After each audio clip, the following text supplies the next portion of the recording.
चोल वंश के राजा राजेंद्र प्रथम के बारे में क्या बात की है कि इनका जो शासनकाल है 1014 से 1044 ईस्वी था। श्रीलंका को इन्होंने क्या किया, चोल साम्राज्य में मिला लिया। महिपाल नाम के एक राजा थे, कहाँ, बंगाल के, उनको भी पराजित किया।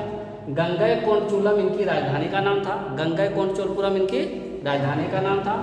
इन्होंने अपनी राजधानी में गंगा जल एकत्रित करवाने के लिए चोलगंग नाम का एक तालाब बनवाया था। चोलगंग नाम का एक तालाब बनवाया था और उस चोलगंग में जितने जो उत्तर पश्चिम भारत के छोटे छोटे राजा थे सबको बोला था कि एक एक कलश जल ला करके डालो, ठीक है, यानी मेरी अधीनता स्वीकार करो, मेरी अधीनता स्वीकार करो, मेरे आदेश का पालन करो।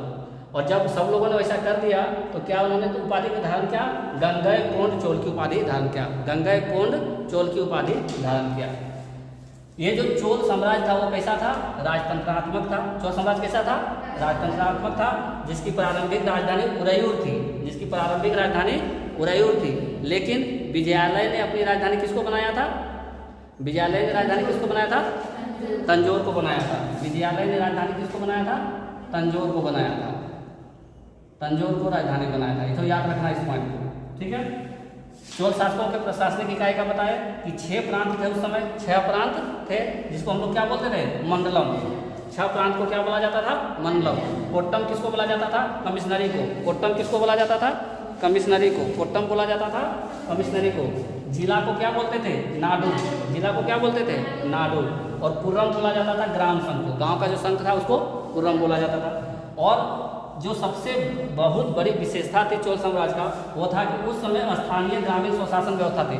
जो अभी हम लोगों का पंचायती राज व्यवस्था है, स्थानीय प्रशासन का व्यवस्था हम लोगों का क्या है, पंचायती राज। उस समय भी स्थानीय ग्रामीण स्वशासन की व्यवस्था थी। भूमि कर कितना लिया जाता था उस समय चोल साम्राज्य में, उपज का 1/3 भाग। और जो कांस की नटराज की जो मूर्ति थी उस समय का वास्तुकला बोल रहे हैं, कला का एक बहुत बड़ा उदाहरण था। नटराज की कांच की मूर्ति उस समय यानी चोल कला का एक बहुत बड़ा उदाहरण था। उसके बाद किसके बात की हम लोग,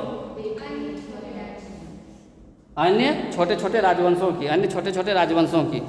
सबसे पहले किसका बात किए थे छोटे छोटे राजवंश में, देवगिरी का बात किए थे। किसका बात किए थे, देवगिरी का। कौन सा वंश, यादव वंश, जिसका संस्थापक कौन थे, भिल्लभ पंचम। संस्थापक कौन थे, भिल्लभ पंचम। संस्थापक कौन थे, भिल्लभ पंचम। इन्होंने कहाँ कहाँ, महाराष्ट्र के कौन कौन सा क्षेत्र, एक था कोंकण क्षेत्र और महाराष्ट्र का उत्तरी, दक्षिणी महाराष्ट्र और कोंकण, ये दोनों क्षेत्र पे इन्होंने राज किया। सिंघन द्वितीय नाम के एक और राजा थे, ठीक है। सिंघन द्वितीय